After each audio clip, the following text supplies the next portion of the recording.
Azərbaycan idmanında ən məşhur legionerlər kimlərdir? Siz öz təkliflərinizi eləyin. Mən isə Şərif Şərifovun, Xetaq Qazimovun, Mariya Stadnikin, Zelim Katsoyevun, Radik İsayevin adlarını çəkmək istəyirəm. Onların hər biri adları və sanları ilə yadda qalıblar.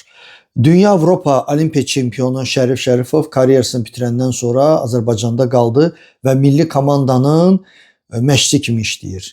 Həmin milli komandaya başçılıq eləyir Xetaq Qazimov. O da müəyyən müddət Rusiya qayıdandan sonra Azərbaycandan yaxşı təklif aldı və Azərbaycana qayıtdı. İndi də milli komandada işləyir.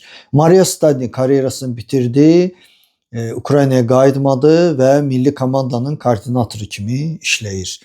Radik İsayev Taekwondo üzrə Olimpiya çempionluğundan sonra Azərbaycanı tərk etdi, sonra qayıtdı, amma indi deyəsən bizim ölkədə deyil. Ondan heç bir xəbərimiz yoxdur. Və judo üzrə Olimpiya, dünya və Avropa çempionu Zelim Katsoyev hələ də karyerasını davam edir və ümidliyik ki, ola bilər Azərbaycan idmanı tarixində birinci iki qat Olimpiya çempionu olsun. Onun üçün 2 ildən sonra Los Angelesdə yenə də qızıl medal qazanmaq lazımdır.